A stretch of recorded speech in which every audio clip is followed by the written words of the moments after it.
Good afternoon, everybody, and welcome to Southwestern University's induction ceremony for the Athletics Hall of Fame class of 2020.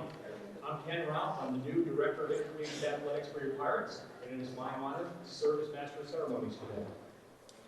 Today, we belatedly honor 3 individuals and 1 team for their accomplishments and influence on the history of athletics at Southwestern.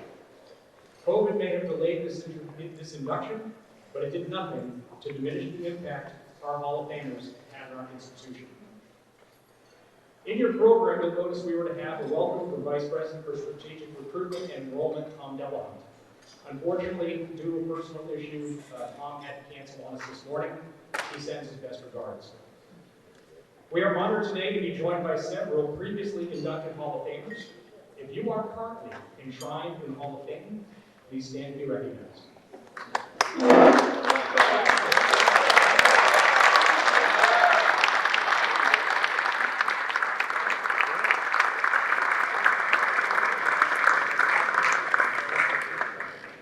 The Hall of Fame also would not be possible without the work of the Hall of Fame Committee. If you are a member of the Hall of Fame Committee, please stand and be recognized.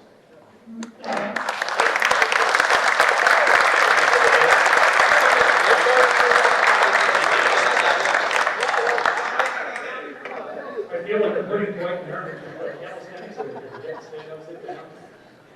Finally, we do have a number of members of our athletic department staff here today. If you are a member of the athletic department staff, please stand and be recognized.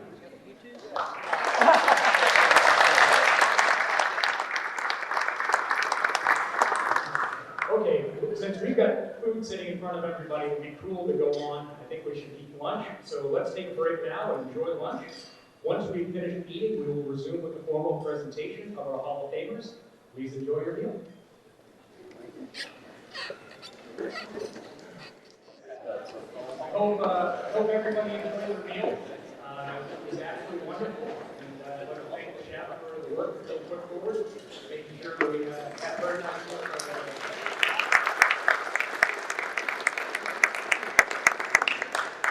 As I told everybody when we got started, I'm brand new to Southwestern. I've been here about a month.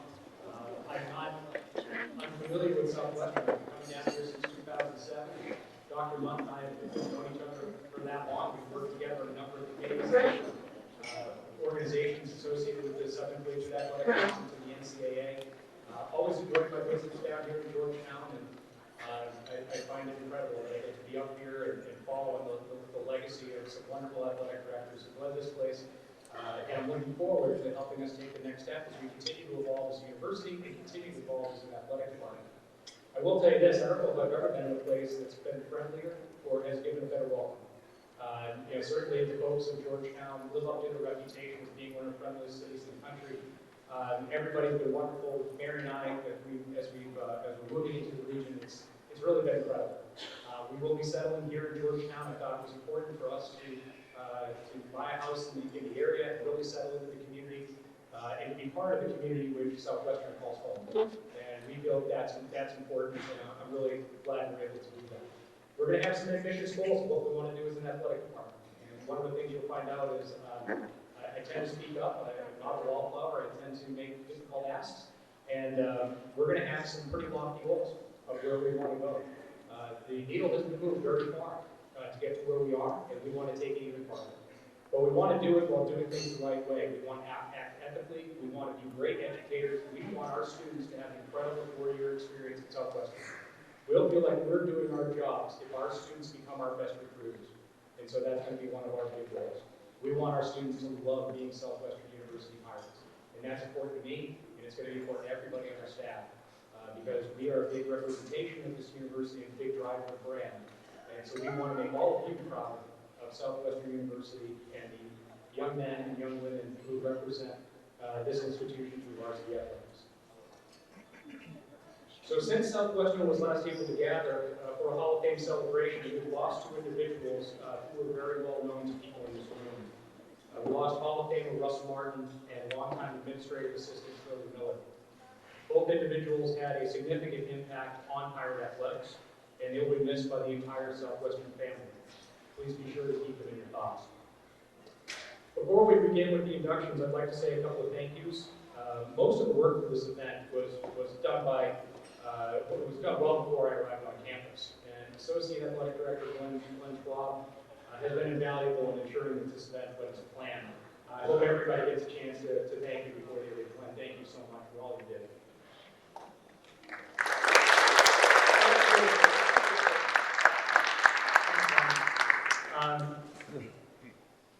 Denise Barnes also, she's sitting out back, always working, always running around, making sure things go perfectly. Thank you, Denise. Thanks for all you did to make sure everything goes.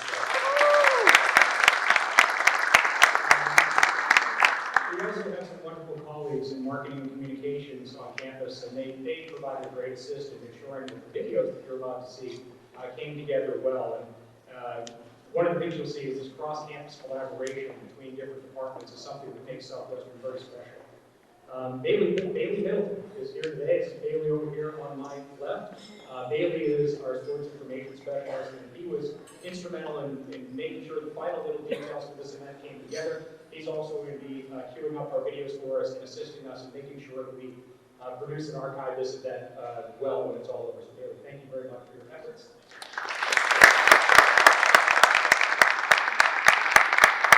I know we mentioned it at first, but I'd really like to say again thank you to our friends at Aramark. I think many of you know Aramark was just selected to be our new food service provider here at Southwestern. The setting, the atmosphere, and the food that was done by Aramark, I really felt was outstanding. So thank you to Mike and his team at Aramark for all they've done.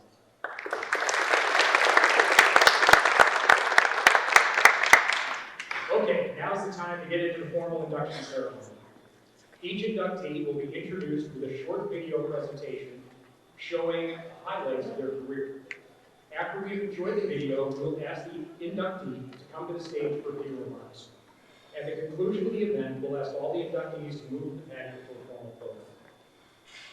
I think we're ready. Are we good to go?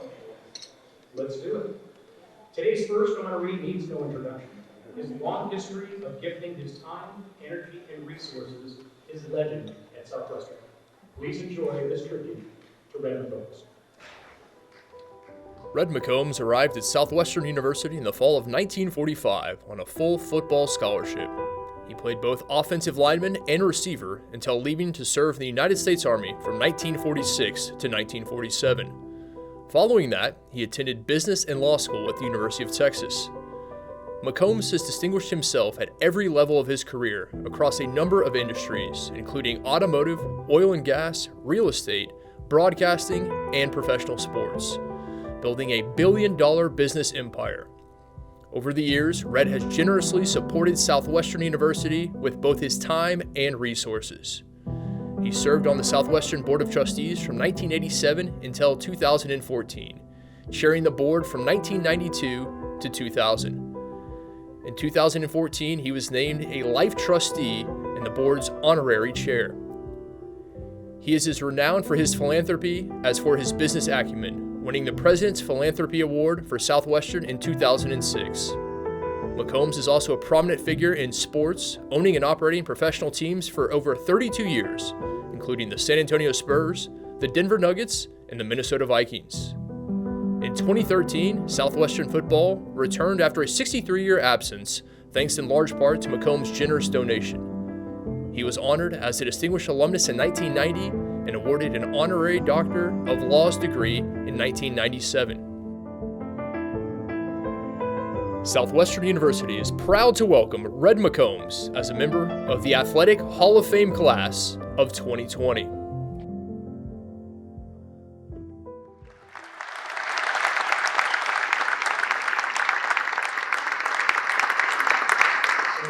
Unfortunately, Mr. McCombs is not able to join us today, so I consider it my distinct privilege to be able to accept this honor on his behalf. It would be fair to say that Mr. McCombs has had an impact on everyone who's walked on the Southwestern campus in the past 50 years. It's not just his philanthropic activity, which should be noted, but in many ways the gift of his time has been even more meaningful. His years of volunteer work on our board of trustees, including long stints as chair, holds incredible value for this university. Time is everyone's most valuable commodity, and to know that Red McCombs cared enough about this university to invest his most valuable commodity, his time, into our schools, speaks volumes about the man. To Red McCombs, the entire McCombs family, I say thank you and congratulations on your induction into the Southwestern Athletics Hall of Fame. Thank you.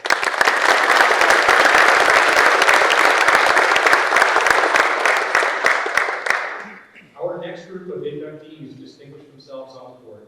Led by a Southwestern legend, please enjoy this video tribute to the Southwestern University volleyball team of 1989.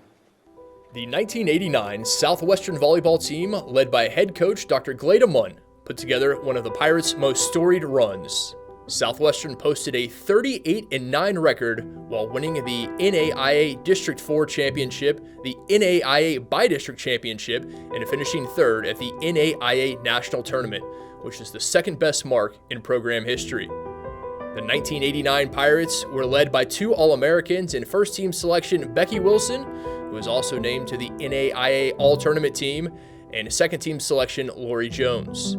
In addition to Wilson and Jones, who were both NAIA All-District first-team selections, Wanda Hermes earned NAIA District 4 All-District second-team honors. The team was a defensive juggernaut, holding school records for the most digs in a season with 3,526 and most digs per set at 24. Led by Becky Wilson's single-season school record of 694 digs and 4.72 digs per set. In addition, this team also holds the school record for most blocks in a season with 424. With the induction of the 1989 volleyball team, student manager Kim Baxter, Kathy Rivera, Kim Ratliff, Monica Maldonado, Wanda Hermes, Renee Mullins, Melissa Cathcart, student trainer Henry Burgess, student manager Katie Harris, Alicia Gordon, Dana Davis, and student assistant Constance Scott join individual Hall of Famers Dr. Glada Munt, Becky Wilson, and Kim Long in the Southwestern Hall of Fame. Southwestern University is proud to welcome the 1989 volleyball team as a member of the Athletic Hall of Fame class of 2020. Ladies and gentlemen, it is my honor to present for induction in the Southwestern University Athletics Hall of Fame the 1989 volleyball team led by head coach Dr. Glada Munt.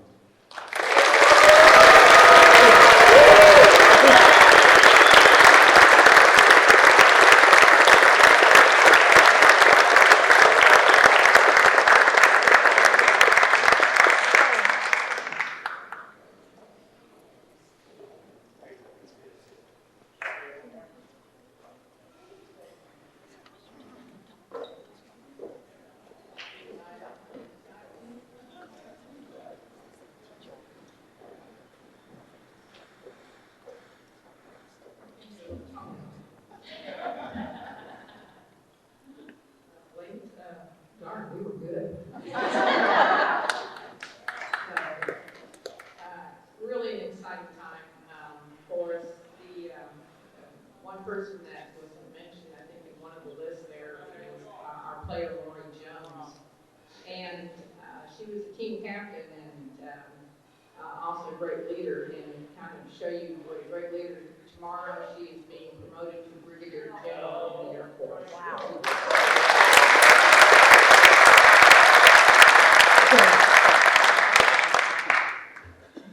I also think it's a lot of fun because half my volleyball team dated half the baseball team. So I don't know if we're going to have any kind of mix and match after this.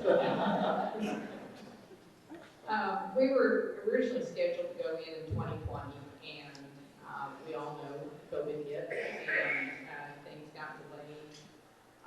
But I think it happened for a really good reason because it delayed our induction to 2022. And if you have been paying attention to things on TV, you will realize that it is the 50th anniversary of Title IX. And Title IX, I was brought into Southwestern University to build women's athletics. In fact, by my second year, I was coaching volleyball, basketball, tennis. I was taught a full load and women's intramural director, and in my free time, I was the cheerleader sponsor. So, almost had a nervous breakdown. But Title IX was such a significant thing, and I know in talking with the players, there was so much that we had to learn and understand, and many times we didn't know what we didn't know. And we just wanted to be good, and we were out to try and be the very best in the nation. When we put the schedule out there, we listed from our start of our match to the national championship. That was for real. We were going for the national championship, and this team came very, very close. It is one of my most memorable teams. Every single one of these players, I just felt like I had a special relationship. I was so proud of them. Not that they didn't give me a few headaches along the side of the road, look, a few gray hairs here and there. But it was a group of young ladies that I was so proud of, and they represented Southwestern University all across the nation in such an honorable way. I'm so proud of them, but I also want to give them the opportunity, if any of them, there's no pressure, but if any of them would like to say a couple of words, I may take the mic away if they talk Coach Munt stories here, but would any of y'all like to comment? Let me introduce, we have Wanda Orsak, Wanda Hurts up there, and then we have Becky Wilson, and I have to go by their maiden names. Kathy Rivera, my setter, Alicia Gordon, Georgetown girl here, so Kim Bradley, and then Kim Long. I think that year we had 3 Kims on that team, so talented. But I would invite any of you all, if you have any comments you'd like to make about our time there in our great 1989 season.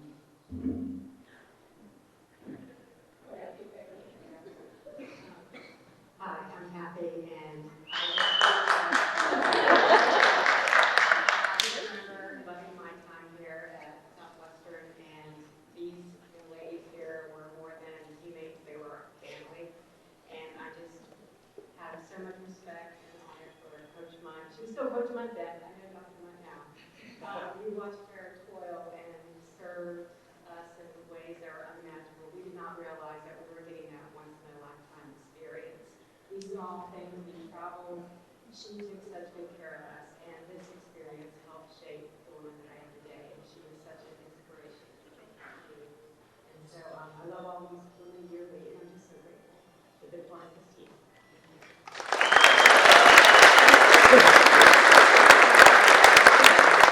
And I just want to tell y'all how grateful I am for this experience in Southwestern. It is unimaginable how much we gained from our experience at Southwestern as students and as athletes. Glada always instilled in us a very, very strive for excellence attitude. And luckily, I've had many women in my life who've done that. My mother is no longer with us, but she raised me to strive for excellence. When I came here, she expected nothing less from us. Glada expected excellence from us every day at 5:45 on the hill, every day, sprinting up and jogging down, not walking down, but jogging down. So, and that excellence has followed me throughout my life, and I've been lucky to instill that in my children, and they make me so proud in making sure that they always strive for excellence. Just the motto here at Southwestern, and the volleyball team, we were great every year. I mean, all 4 years I was here, we were great. We were especially great this year. But I'm just so grateful, and I appreciate everything that Glada did for us, and my teammates who made it such a wonderful experience. I'm so thankful.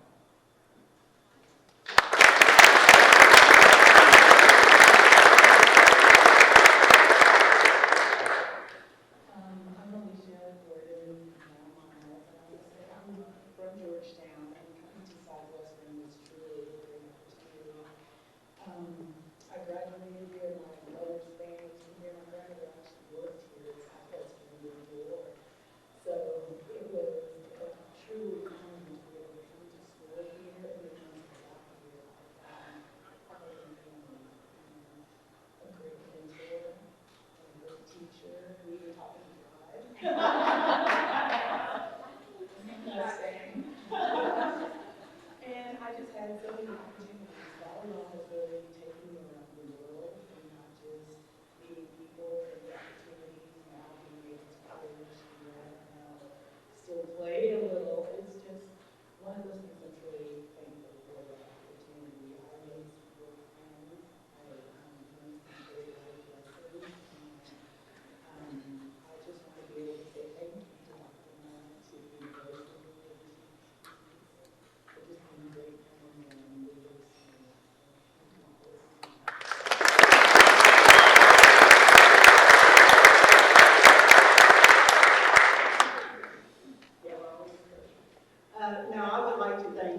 I came from a very small town, very small school, and she gave me an opportunity to play a sport I loved, and now I still coach that sport for 32 years. So it's just great time. We enjoyed ourselves, sometimes too much, but we had a great time. We learned a lot, and she instilled everything in us that we need to have to make it in life. And I just truly appreciate it. Thank you.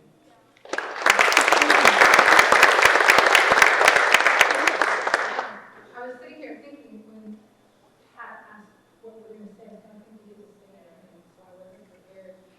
But I did want to, there's two things that stand out to me. One is that I find myself, and yes, my husband, when I watch volleyball on TV, which we're avid volleyball watchers as a collegiate sport, every coach and their behavior, I tend to put a standard to like, and oftentimes I'm like, oh my gosh, this is an idiot, and so he doesn't respect it. Why would you act that way? Because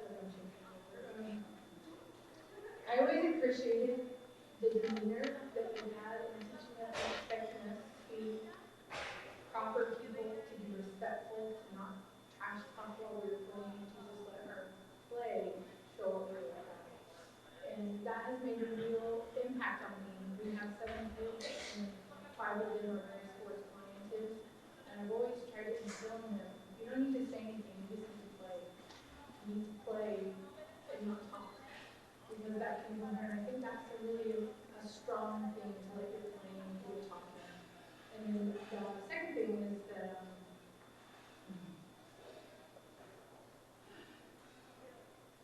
I don't know that I really would have gone to college if I had a scholarship here. We didn't really have money to pay for it. And I remember when I was playing on my club team, and I quit because I had to support the coach. And I remember calling her and saying, I'm sorry, I quit. I just thought for sure I wouldn't be able to come to college for some reason. And I remember her very clearly saying, I would remember how you feel right now, not what you would be at the end of the season. And that gave me so much self-worth that I could become something and not just be stuck with who I am. And so I really appreciated that. And then the third thing is just my teammates. We had some rough roads, but as we're standing here, the roughness has dropped off, and it's just so good to see people and to remember the fun times and the hard work, those bugs running in your mouth on the stupid baseball field, right? It tasted really bad. But to be able to have good memories and to laugh and to get education in the process and to make good friends, I'm very thankful for that and for the experience that we had. And for me, all 4 years of nationals, I think all of us nationals all 4 years, and I'm just thankful you gave me that opportunity.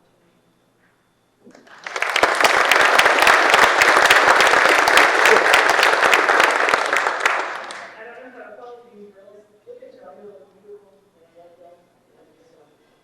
I guess what I would like to say is, in the sense of being a team, we were best friends and played together forever. We just came together, we worked hard.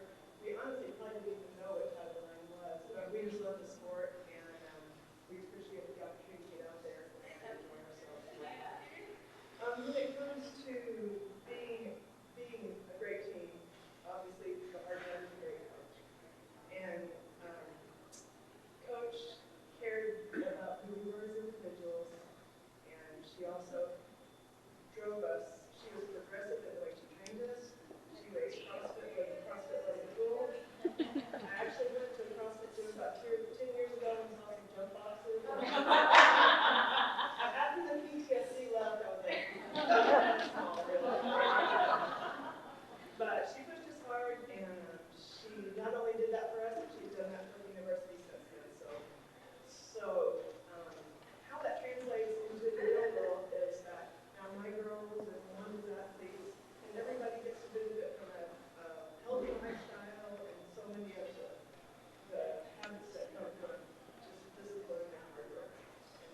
west of California totally dominated volleyball.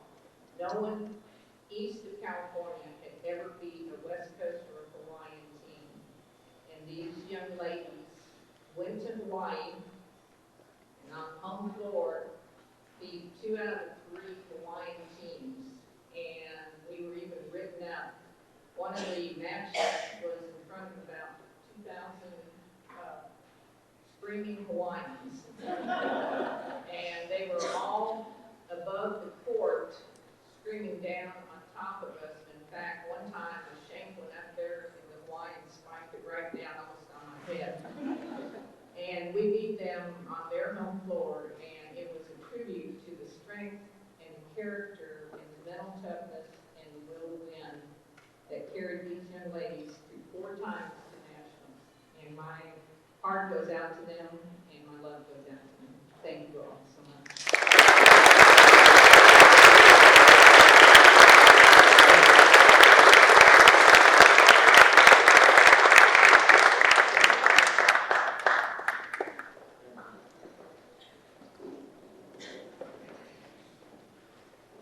In 1989, Southwestern.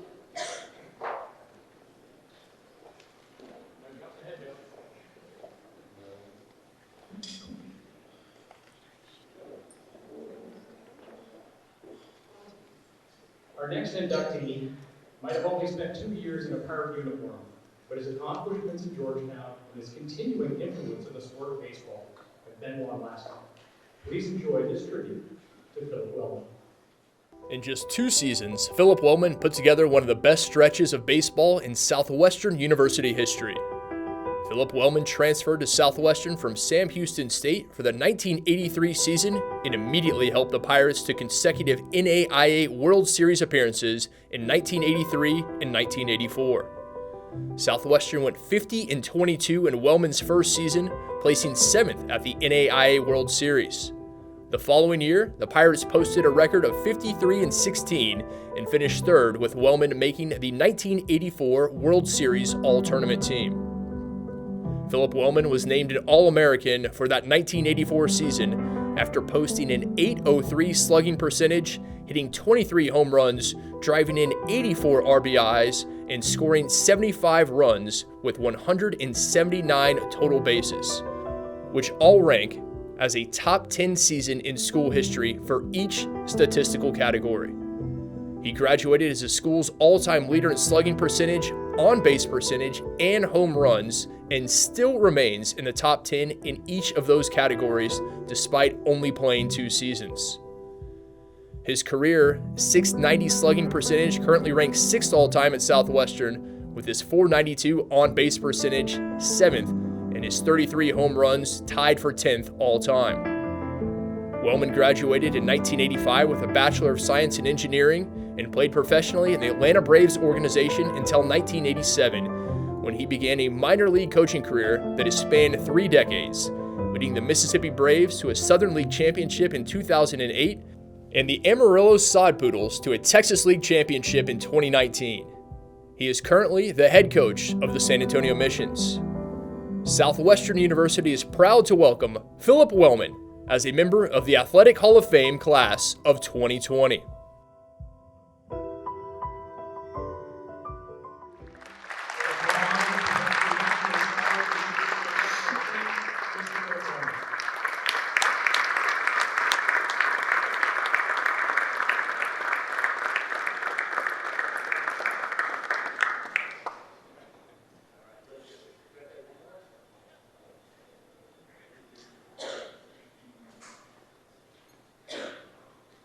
Let's go.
Southwestern University is responsible for my almost 40-year career in professional baseball now.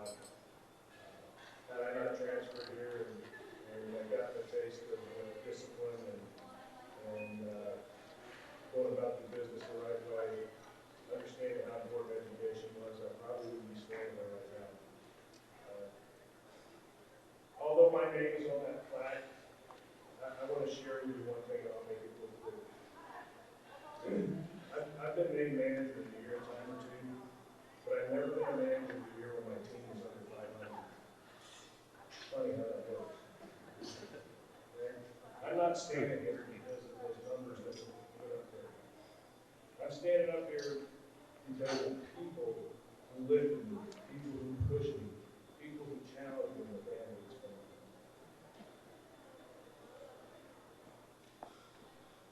I wouldn't have driven in those runs without Rodney Crosby and Brady Bohannon hitting in front of me. That's how the game works. I learned that a long time ago.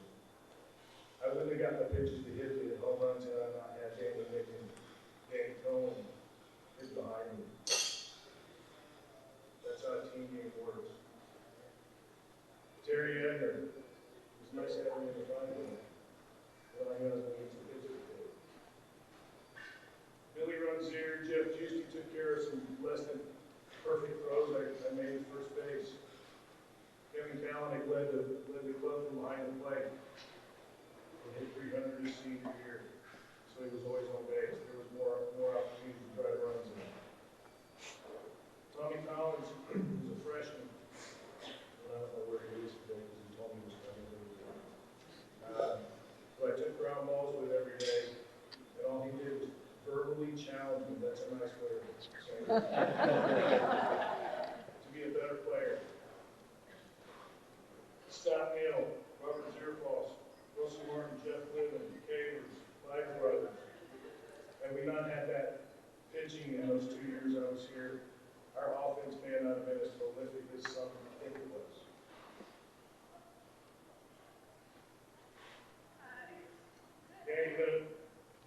Danny going away by Bruce Winters were the two shortstops on that club. My lack of range to my left was covered up. I played third because I had two guys that knew where to play, shortstop. That's how these individual honors work. There's a lot of people involved in it, and I'd be remiss if I didn't mention it. Then there's this old guy that back then we thought was way older, but now for some reason our ages are a lot closer. His name's James Ellison. He guided us and he directed us, and to this day he still does it. I am forever grateful for his guidance and his direction. Last but not least, the best hitting coach I ever had in my life, my brother Peter Wellman. I can go to him during a game and say, "What do you see?" And he just can see my swing, and knew my swing as well as anybody else can tell me very quickly what adjustment I need to make. I had him in pro ball when I got to the big leagues. To all the rest of my teammates on those 83 and 84 teams that contributed to my success, I am forever grateful. I will forever be grateful to all those that put me there. That's how those things work. And again, although my name's on the flag, I want each and every one of you that I mentioned and something I did mention to know and understand how you impacted my life. And for that, I am grateful. Thank you, and God bless you.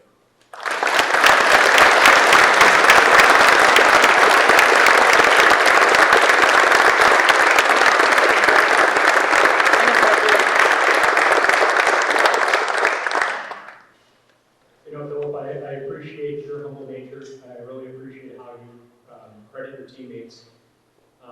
But quite frankly, we all saw the numbers. Those were video game numbers you put up. That's pretty extraordinary. You did that without a tremendous amount of talent. And so we're very excited for you today and very happy for you. And I know your teammates are every bit as happy to share this day with you. Our final inductee has been promoted by many as the finest pure hitter in Southwestern history.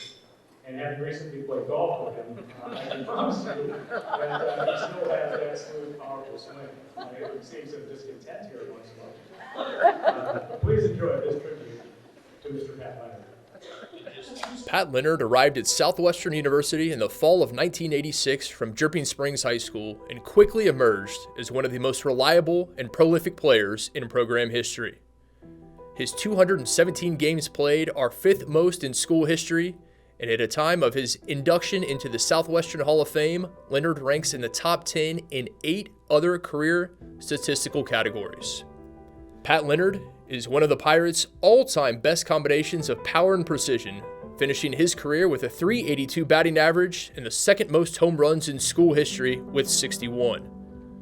Those attributes made him a difficult opponent to pitch to, which Leonard exploited to draw a school record 133 walks, helping him to the program's 9th best on-base percentage at .489.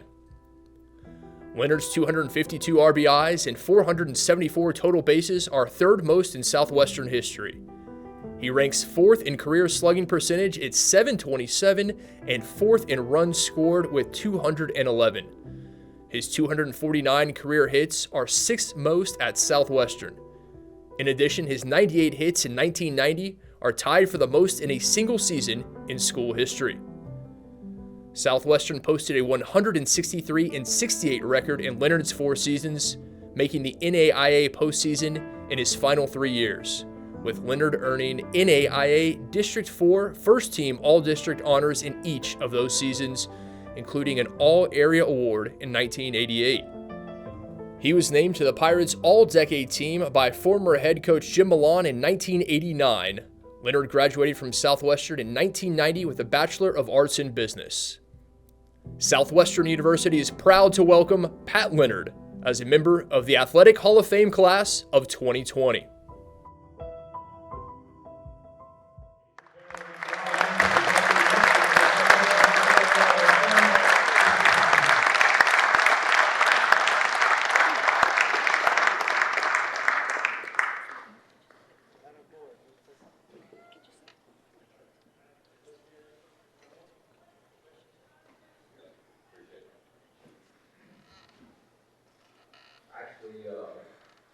Got to correct the record in my mind. Dan Cohen, who you'll hear in a little while,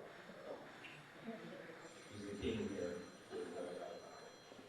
I want to thank the Hall of Fame committee, Dwight Haley, Danny Micken, for my nomination. They both nominated me, and I absolutely adore it. I came here in 1986 because of one person in my life who's been there since dawn of time, since I started playing sports, whether it's basketball, football, or baseball. The best athlete I ever saw in my life is he's right back there. It's Don Childs. Don Childs came here as a pitcher. Everybody was after him. I got looked at because he came here. He won 23 games here. I think the top win category in the school was 25 games, and I think that was Russell Martin. And along the lines of that, he also hit almost 30 home runs and had about 260 at bats, and that's a clip that is unbelievable. My journey started though just following Don. I was trying to get here, and I had signed with Texas Lutheran, or not signed, but committed to Texas Lutheran and Coach Cotton out there. And one night we were playing a big, 2A baseball battle down. I think we were at Seguin, and there was an umpire I was actually catching. That showed you how desperate we were. Don's having a hell of a game, and I'm talking to this guy, and this guy's 6'4", 6'5", and he's very well put together, and he can talk, and he can get out there, and he knows everything about baseball. So I'm having a great time talking to him, just getting along. And he asked me, he said, where are you going to school? And I said, well, I'm supposed to go here to Texas Lutheran, and I'm thinking about that. And I said, well, do you ever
journey because we would have, remember the old timers games where we'd have a barbecue down in the park, Mal would buy kegs of beer and we'd have a great time and all that, everybody would come back. And I would be over by the keg, you know, just put some more ice in it. And Neil would come up to me, right, Leonard, come here, I want to talk to you about something. And he'd come up and he would talk to me about how to handle Coach Mal, how to deal with him. Mal wasn't easy to play for. He was, I mean, it was organized, it was busy, it was constant motion. And Brian goes, man, don't let that little guy get in your head. Don't let him get in your head. He's trying to get in your head. Leave him alone, and then we would talk. He would talk eating. He would talk everything. And Brian, I really appreciate that. You went out of your way, and you reached back. Same way with Dwight, same way with Danny. The reach back from this community, from this organization, from this school is tremendous. If you were part of Southwestern University, you're never looking ahead, you're looking behind, and you're trying to pull up the people behind you. And it's been a fantastic journey, and it's good to be a part of that, to see it. But my dad would bring me up here, and we would watch, and during that time period, I would see this, and I didn't know if I wanted to go to school here or not. But my senior year, we came up here and I saw, I think, 3 ball games. There was one guy this whole time that I was watching, and there was a guy named A.J. Wasnick here who was phenomenal. He came from St. Ed's and played here. But the one guy was Danny Cohen. And I saw Danny Cohen hit some home runs that I still don't know if they jumped down today. He was the most amazing player that I'd ever seen in my lifetime. And I told my dad, I said, I got to go there and learn from this guy. I got to do this. And it worked out, and I did. And then I got introduced to the Danny Cohen Jet Juicy show. So the first day of practice, we show up, we got recruited, go out, we got our new butt ball shirts on, we're all college athletes now. And Coach Mal's got us, and we're all there. There's freshmen, there's 32 of us. There was 7 left when we were done. 7. He never cut anybody, they cut themselves. And so we all hit the field, I ran out to first base. I'm taking ground balls with them, and Juicy looks at me and goes, hey, you're from Sugar Springs, aren't you? And he talks like he's from Louisiana. I can't get any dollars. But I found out later that Juicy's doing this, he set me up for something. And I said, yeah, I'm from Sugar Springs. And Cohen right immediately goes, oh, your last name's Leonard, isn't it? And he goes, you're Tim and Cindy's kid. No, I'm not. He goes, you're not Tim and Cindy's kid? And I said, no, I'm Bill and Dinah's kid. Right there, you can hear the record player in the background going. By the end of the season, Cohen had named his bat Dinah. Just the jokes had just started, and I fell in love with him right then. Danny, your sense of humor was incredible. I could tell all the pranks you played on me over the whole year. They wouldn't do that. I can't tell them. They wouldn't do it justice. I went out one day. I was a natural full hitter, but I was having some issues learning how to lag a baseball bat. And Danny decided to teach me to do that. He did it one afternoon with a bucket of golf balls. And he taught me how to spin a baseball. And it makes sense because Danny played hockey for 4 years before he came here. And just basically swing a hockey stick, you gotta have a lot of lag. And so I got real interested in it, and he starts forcing me to do stuff, and he basically sat down and taught me how to hit. And he built me up, he lifted me up the whole time I was here. And Danny, I know I'm staying here because there's no doubt. You meant more to me than anything else that happened. And I love you. I really do. You're my brother. And don't think I'm gonna say anything nice about you when I get away from here. I really do. And I wouldn't have done it. I wouldn't have done it without my teammates. Don Childs pushed me all the time. Todd Mance, you were there for a joke. Derek Kemp, one of the best outfielders in the world that played here. I played outfield too. First day I ran out to Derek. He goes, and Derek talks to me. He goes, hey, Coach Mallon wants me to work with you. You kind of run like a gorilla. I'm going to try to teach you to run like a gazelle. That wouldn't happen. So Kim would talk to me about how to keep your head still when you're running, how to get a jump on the ball. Derek is the top of every statistical category. He's one of my best teammates I've ever had. I hit fourth all the time. Derek hit fifth. You couldn't ask for more from Derek Kemp. You're a true professional in all you do, man. And you are in my heart, my man. So all my teammates out there, I thank all of you. I see so many of them now.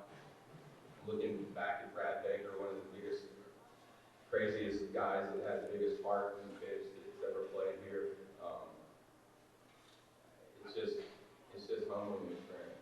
Ms. Mallon, thank you for all. I wish Jim was here, but it kind of feels like he is. Thank you for all the time that you allowed a bunch of knuckleheads like us to have with your husband. It changed a lot of our lives. It really did. I can't say no. How do you describe your husband? I don't know what to do. I have a pretty good imitation, but I've been threatened not, David Allen told me with our other pitchers not to do the imitation, and I said I wouldn't, so I'm not going to do it. I have two Jim Mallon stories. Then I'm going to end this because I'm starting to lose my train of thought when I'm winging this. So okay. I had a pretty good freshman year, but I ended up getting hurt and had to sit out. But I went through the Cohen boot camp the whole time. Cohen's telling me what to do up in the cage. The Juicy's checking on me to make sure I'm still alive. And it came out my sophomore year, and I had big expectations. And this game, as you'll learn, as Wellman will tell you that, it owes you nothing. This game owes you nothing. It will remind you real quick that you have to stay locked in all the time. You have to compete, play hard, get after it. It will burn you. It's part of it. I started off very, very slow my sophomore year, and was really stressed out about it. I was pushing myself. And I finally had enough, and this is the side of Mountain that, either you got to see it or you didn't, but I ended up calling him one night, and I think it was 9:45, Jane, and you picked up the phone and you answered, and I said, Jane, is Coach around? And you said, yeah, just a second. So Coach Mountain gets on the phone and goes, you're not in jail, are you kidding? No, sir, I'm not. I said, you got a minute to talk? And he said, yeah, I can come over to the house, and so I went over, and I don't know if you remember this, but I drove up, and y'all used to have that screen porch out front that was kind of a covered porch, isn't that right, or a front room that was on the house. And I walked in, and we sat down, and we talked for almost 4 hours. Now, I don't remember what we talked about, but we just talked. And I got ready to leave. It was 1:30 in the morning. He said, we got a game tomorrow. We got to be on the field at 9:30, so we got to wrap this up. And I was walking out, and I was saying bye to him. And this is classic Mountain. Didn't say much. but he knew what to say. And as the door was shut, he stopped. And he looked at me. He said, Pat, don't worry about it. I know how good you can be. He goes, but you got to know how good you can be. He said, I'll see you tomorrow. As I watched my car, I don't think my feet hit the ground. I felt a relief, and it just took off from there. And I know what that meant. I know what that means to me. I won't discuss it here, but he was instrumental. The next story for Jim is something my senior year, after that timid, shy, sophomore, whatever, I'd been here for a while. Jim found out that I like to help Jim on the farm, because I grew up out in the country. Coach Wellman would take us out and make us work with him. Yeah, senior year, nobody's showing up, it's just me. And so he tells me to go meet him out someplace in Florence. And he gives me directions, and I drive out there. And I show up, and there's a big shovel out in front of the barn. And I'm like, great, it's cotton seed. Cotton seed. And I look in the barn, and anytime you have a barn where you're putting cotton seed in, there's all these squares that you got to put the panels over. So I was in there shuffling the panels around with the shovel, doing all that. And about right in the middle of the whole thing, I move one of the panels, and you hear the rattlesnake. I'm like, that's going to come in handy. So I covered the rattlesnake up, and it's still alive. I didn't do anything to it. And Coach Mallon played multiple pranks on me through, Juice and Tommy Collins and that whole class of seniors that I went through with. It was the most fantastic group of guys that you can imagine. And it was about time to give back. So I had no idea how this was going to work out. So I went back outside and looked down the road, and here comes a dump truck, and it is loaded up with cotton seed, and it's probably 13 yards, 14 yards of it. Comes in, dumps it off. A few minutes later, I see this brown truck coming.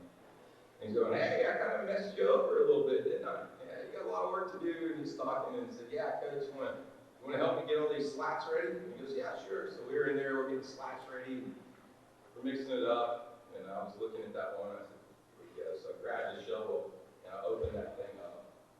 And that rattlesnake came up and started shaking.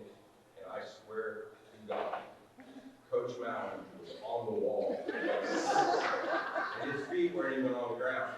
And he is going, and you know how you go ballistic? He went ballistic. Get that thing away from me! And I was like, I'll take care of it, Coach. And I stuck that shovel and cut its head off. And I squished it, pulled it, and so the snake, I had a hold of the snake, and it wraps up on my arm. And it's thrashing, the head's still down there, so I'm going. And I'm not afraid. And I said, are you really afraid of snakes? He goes, don't you do it. I said, do what? He goes, you will never play again. I promise you, if you come in, and I'm walking toward him, and he's going crazy. And we had the most hilarious experience there. We sat down and actually laughed about that for a while. I shoveled that cotton seed till about 9 o'clock at night, and the sun was going down. And Coach Wellman had left, of course. And that's when it hit me. What a privilege and an honor it was to play with you.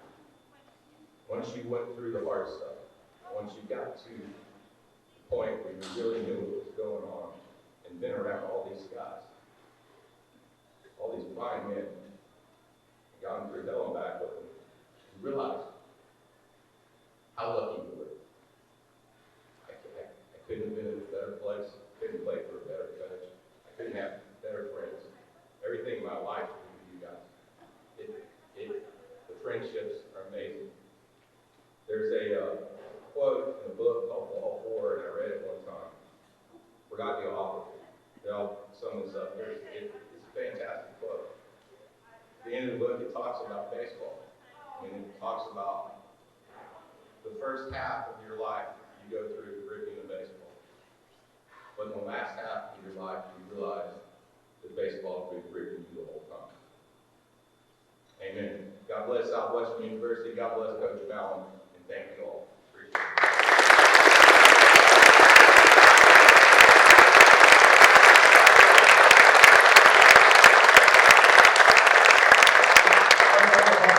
Please join us on stage. Wait on the volleyball team, please. Join us up here, please.